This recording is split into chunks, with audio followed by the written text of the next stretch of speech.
Of course, it's our constitutional right to own a gun, but with that comes responsibility, especially when there are kids in the home. But what do you do when your child goes to another family's house? Do you ever think to ask if they have a gun? It can be a tough question, but I recently met a mom who regrets not posing it. This is something that every parent should see. He just said to me, "I don't know how to tell you this." And I said, "What?" And he said, "Nicholas was shot." And I said, "What are you talking about? How? When? Where?" December 22nd, 2010, 12-year-old Nicholas Namkin, a 7th grader who had a flair for art and performing,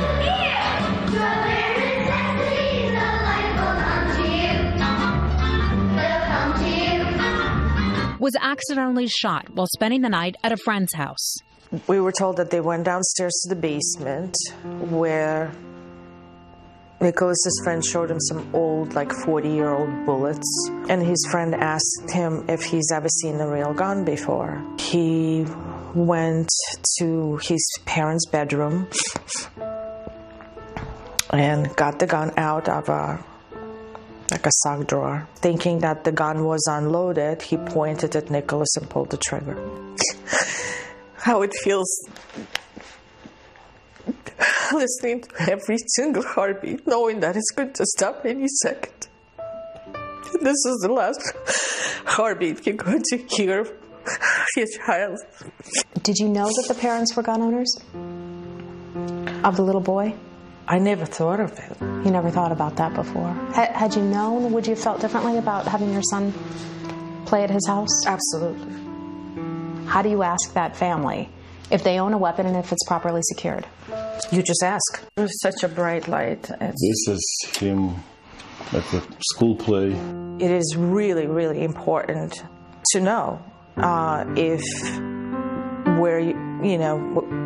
the people where you're sending your child for a play date are gun owners and how they're stored. We're not trying to take the guns away from gun owners. There's nothing wrong with asking, so you could make an educated choice. Oksana and her husband are now working to pass Nicholas's bill in New York State. It would require the safe storage of guns with a locking device to prevent children from using them. The bill is now before the state Senate. All right, thanks, Heather Nauert, reporting for us this morning. And tough questions and questions that she brings up, the things you would ask. Do you have a pool in your backyard? So when kids are playing there, is there a fence around it? Are there guns in the house? Are there other sorts of things that you need to be worried about as a parent? Well, I'm not sure those are questions. Those are more statements. And the point of that package was guns are scary. Gun owners are a threat to you and your children. And the truth is, well, obviously a child's death is the worst tragedy imaginable. Far more children died last year drowning in their bathtubs than were killed accidentally by guns. So I'd like to see a package on, do you have a bathtub at home? Because I need to know that before I send my child over to your house. I mean, a little perspective might be helpful, I think. And we have on the show at the beginning of the summer talked about the dangers of pool safety. It's a question that, I think about. How about bathtub safety?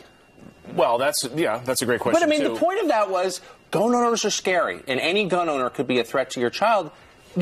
Take a look at the places with the highest levels of gun ownership. They're also the safest places. Maine, Wyoming. You're not going to get hurt in Maine and Wyoming, and Vermont, right? But it's also ingrained in the family's culture, and so the conversation isn't as tough to have in places like that, because you maybe almost even assume that that guns may be in the home, the kids are around it, so they don't get so curious. If somebody asked me, the idea that 93% of people don't mind if you ask them if they have a firearm at home, I find that a very private question, and that's something the government wants to know because they'd like to disarm you. But it's something that I'm not comfortable talking about with other people, and I would be offended by that question. So count me in the 7%. Let us know your thoughts on it. Friends at FoxNews.com. Coming up here on the show, with the crisis escalating in Iraq, are